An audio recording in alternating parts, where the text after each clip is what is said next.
Баршаңызға қайырлы күн достар, сіздермен бірге мен Жайна. Менің каналыма қош келдіңіздер. Бүгін достар біз осындай өте көлемді болып шығатын бисквит дайындайтын боламыз. Құрамдары описанияда болады. Өте жұмсақ, өте дәмді болады. Менімен бірге болыңыздар.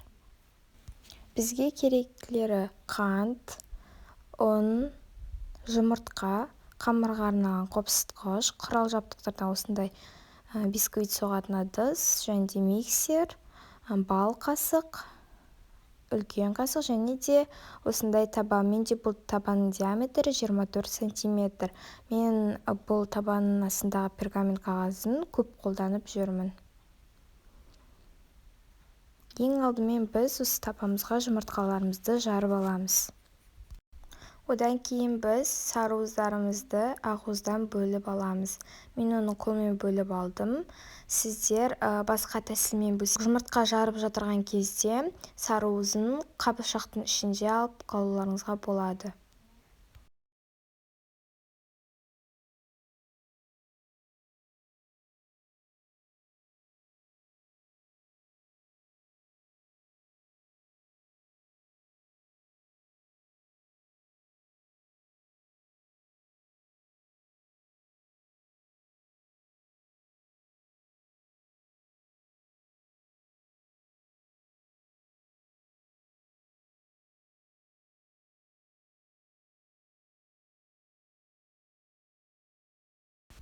Ақуызды миксермен жақсылап араластырып аламыз.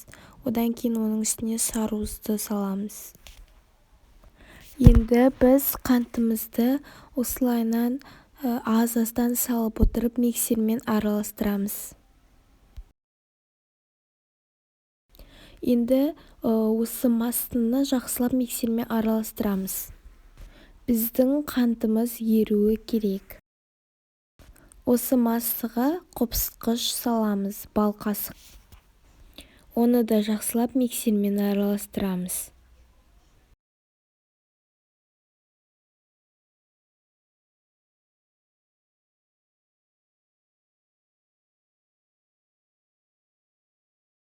Одан кейін ұн саламыз. Ұнды да қант сияқты аз-аздан салып отырып араластырамыз.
Енді осы ыдысымыздың жандарындағы қамырларды түсіріп, біздің қамырымызды осылайынан астынан қопарып бір былғап шығамыз.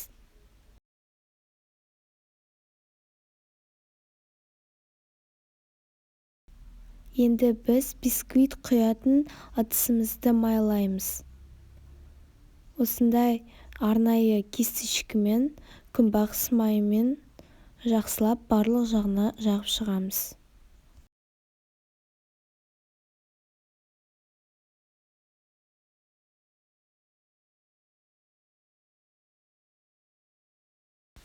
Енді біз осы майланған формаға біздің бисквитімізді құятын боламыз.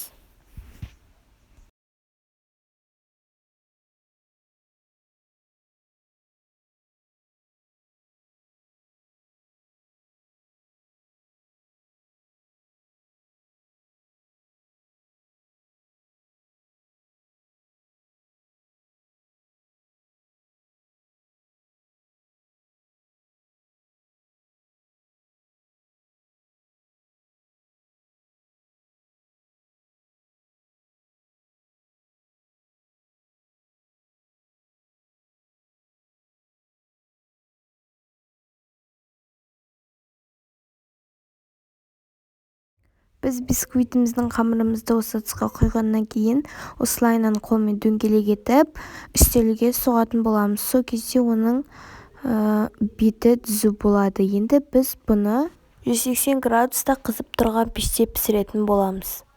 Мінекей достар, бізде осындай бисквит дайын болды. Енді біз бұны формадан шығаратын боламыз. Ол үшін мен осындай күректі пайдаландым.